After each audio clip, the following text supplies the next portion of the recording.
Hello friends, and welcome back to my kitchen. And we're going to start on the apple pie first, and I'm going to do, depending on I don't know, I might do a variation. I might do a crumb topping on this apple pie, and we'll see.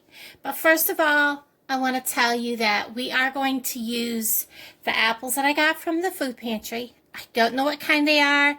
They are a pretty sturdy apple. I think they're Granny Smith. I'm not sure. They're not,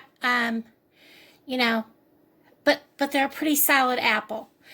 It doesn't really matter. The biggest thing is that your apple pie is going to get softer and mushier depending on how soft your apples are. It said 3 pounds is what you need.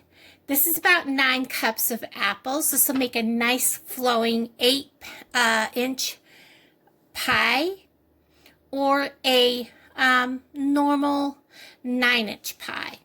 I do like my pies to be a little full. I have, this is actually 4 tablespoons of butter, real butter, half a stick. We are going to turn this on, start to melt this.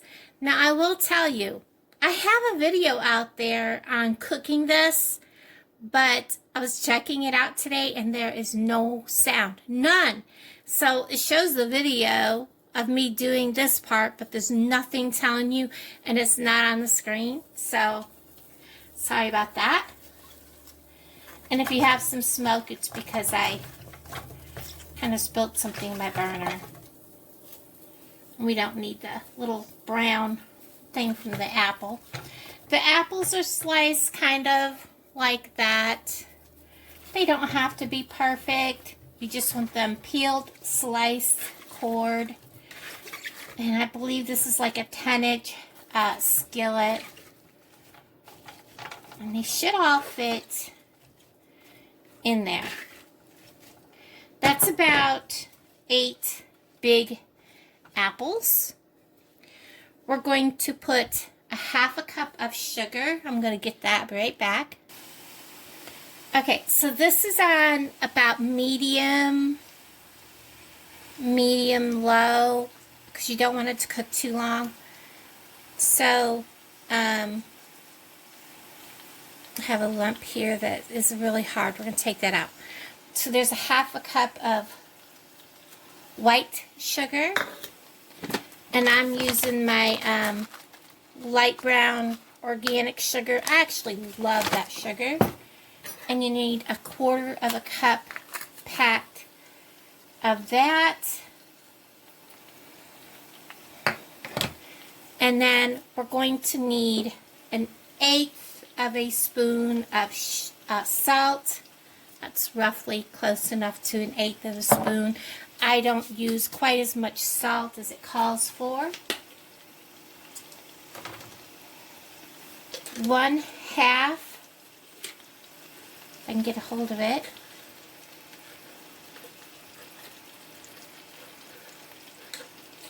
Come on up here, cinnamon.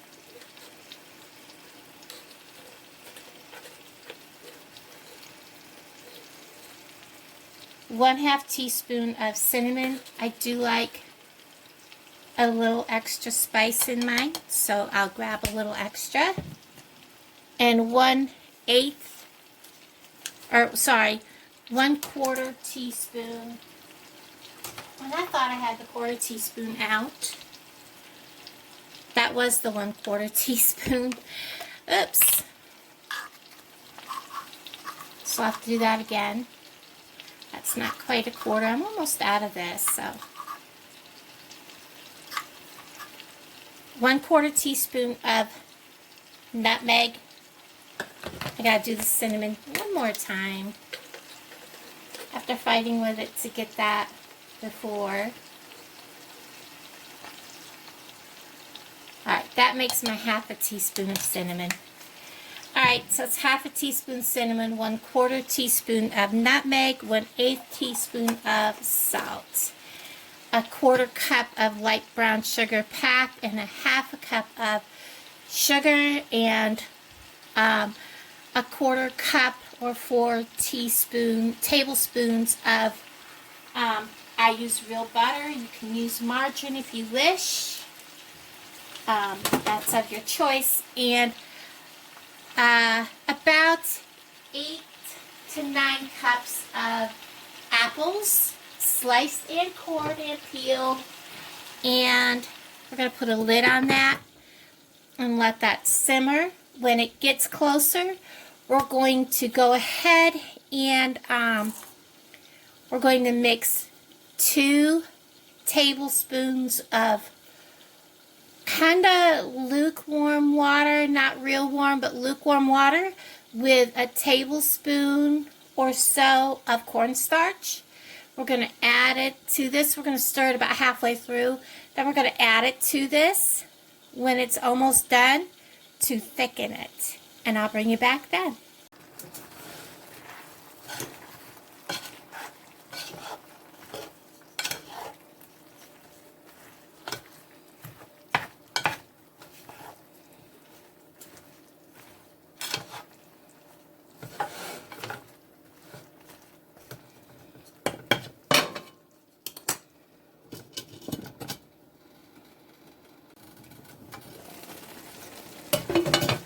Okay guys, this is about where I want it. It does have a lot of liquid in here. I'm not sure if I'm going to use all the liquid when I go to make the pie, but because there is a lot of liquid, I doubled the amount of cornstarch.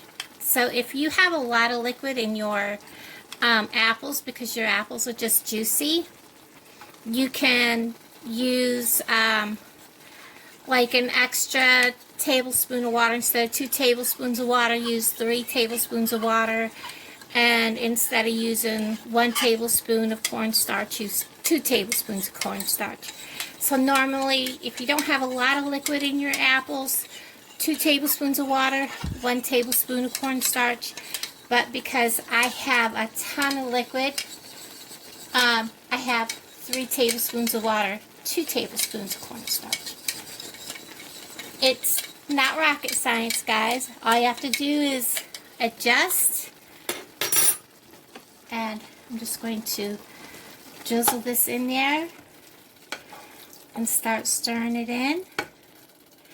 And this will thicken and turn all that liquid, just like magic, right into a nice, creamy sauce. Now, if I hadn't used as much cornstarch, it would not have, now that it's thickened, turn my burner off.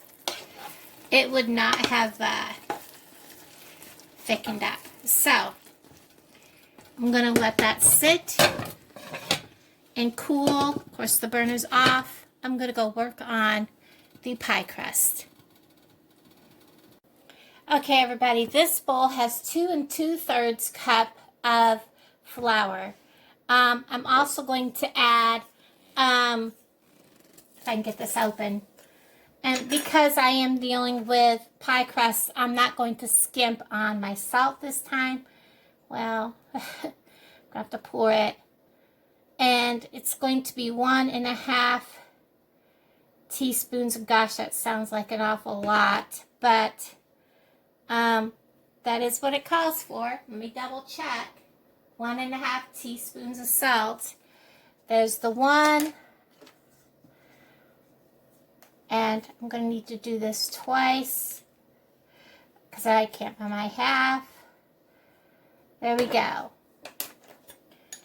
And then I'm just going to make sure your hands are clean because you're going to need your hands for this. Now we're going to add 2/3 cup of shortening. You can use the pre-creamed, but it is better to use all vegetable.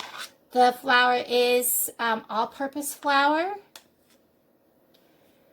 And let me get these things out of my way.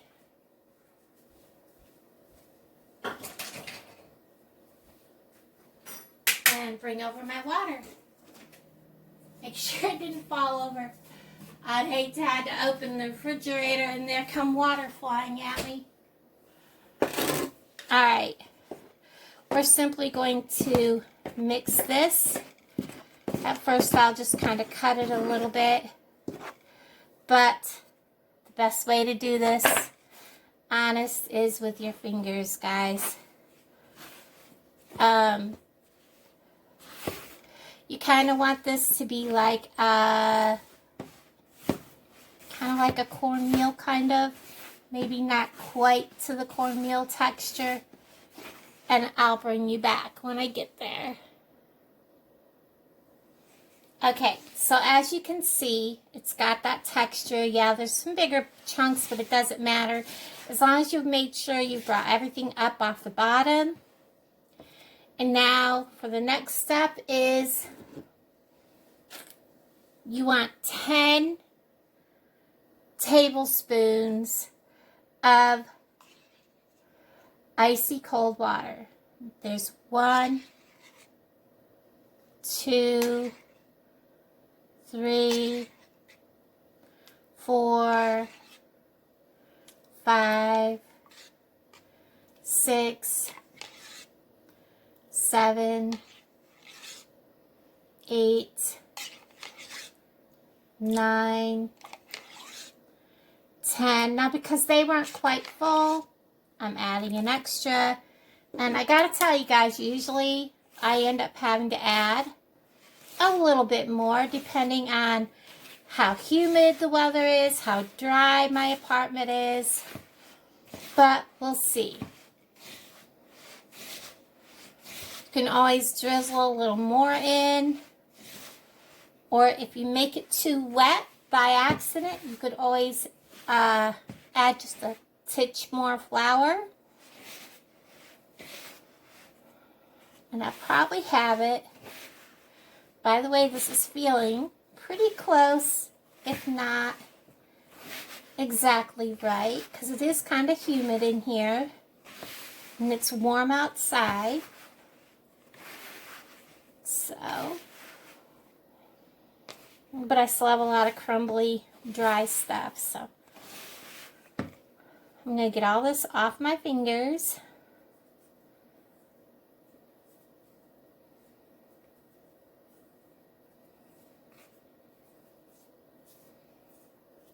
And I'm going to add, whoops, this you can also make a half a batch.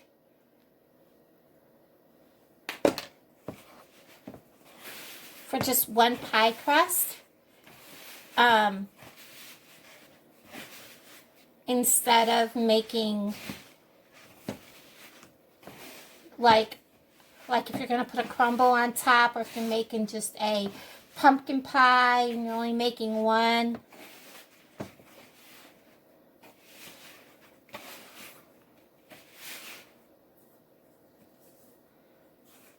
I'm going to go ahead and add a little more.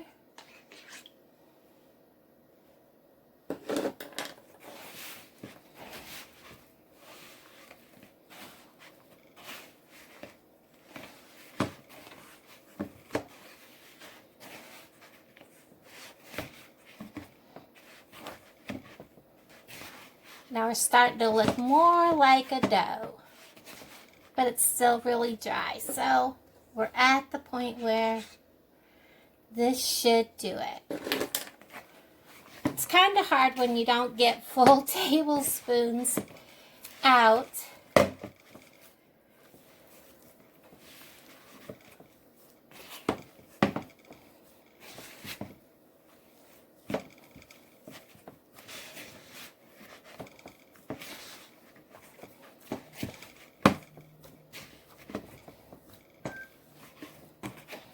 And you definitely want to work it through. You can see there's dry spots.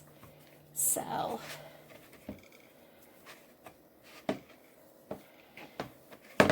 alright. So I'm going to take this dough and I'm going to roll it. Kind of work it just a little bit. Not a lot because I don't want it to get tough.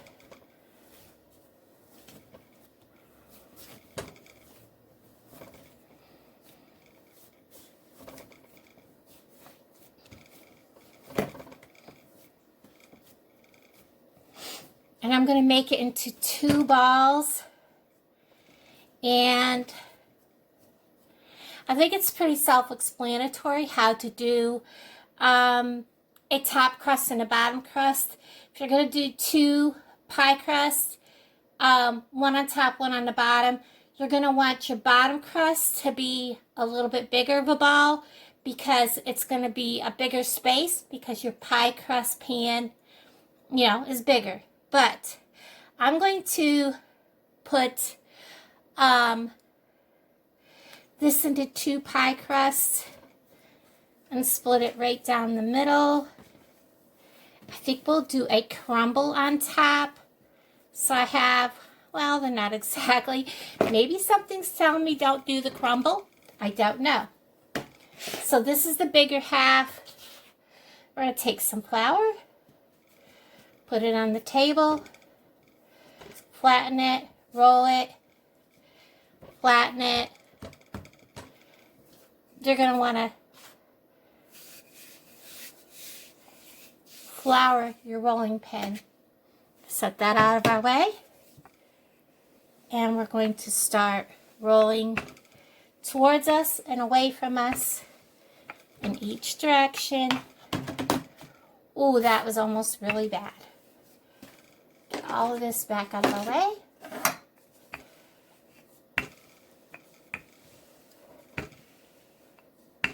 And you're going to want to roll this to 1/8 of an inch. And I'll bring you right back. Okay, so I have my crust rolled out. Don't worry about it being not perfect or anything like that, guys. It's okay. You're going to take your rolling pin, lay it out, pick it up, slide your pie pan underneath, adjust your crust, kind of like fluff it down in there.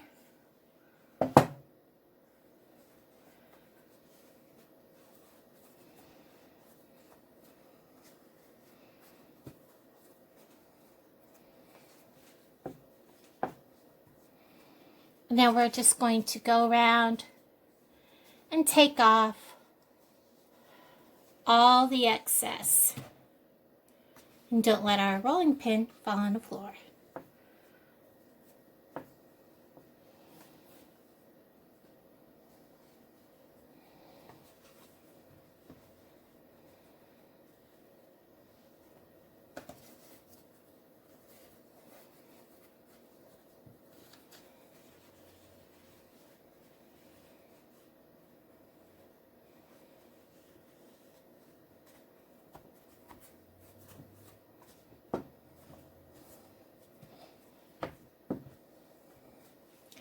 My grandmother always took a fork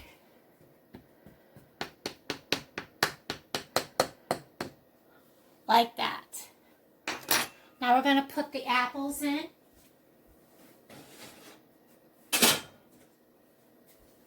The apples have been cooling.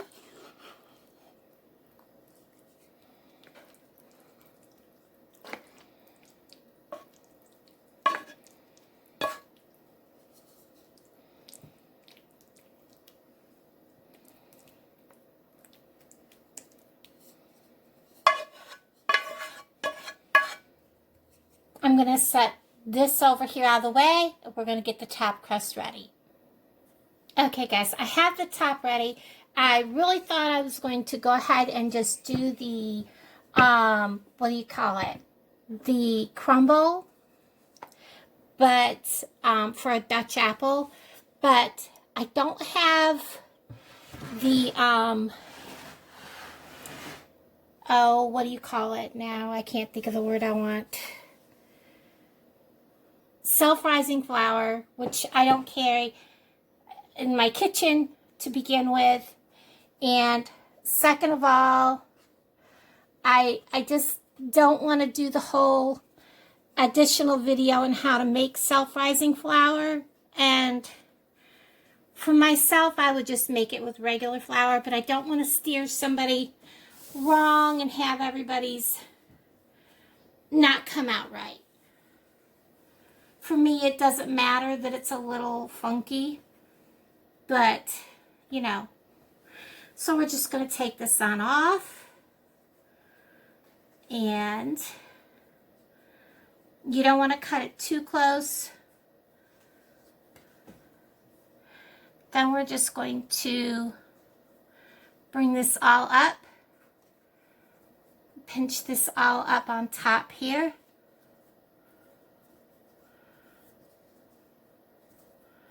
Above the pie plate. I like to make mine nice and tall and roll it up like this. This helps keep the pie juices, because it makes a nice big reservoir in the pie and not all over your oven.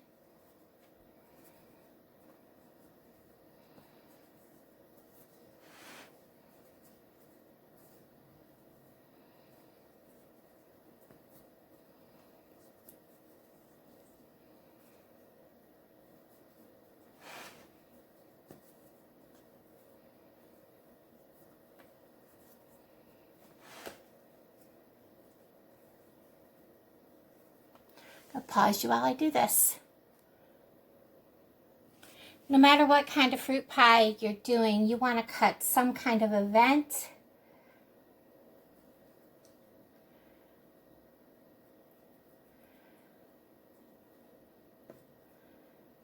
I like to kind of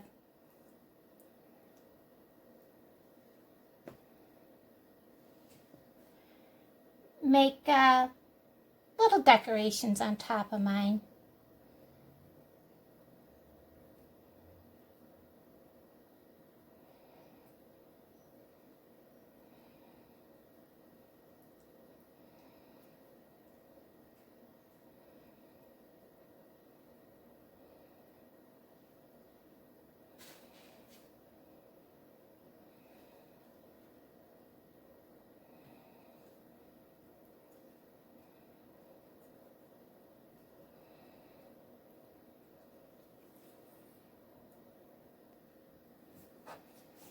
So I'm just kind of cutting little, you know, leaf shapes out of some of the extra dough.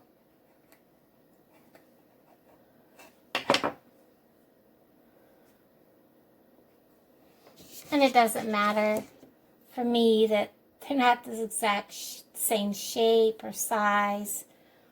And then wetting the back, placing them between the holes. And then I'm going to put this in the oven at 375 for about 45 to 55 minutes. So I just took it out of the oven. Maybe you can still see it bubbling. Look at that.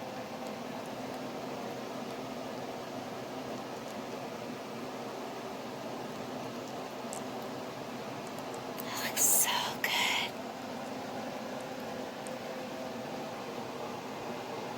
Can't wait to dive in. Yummy.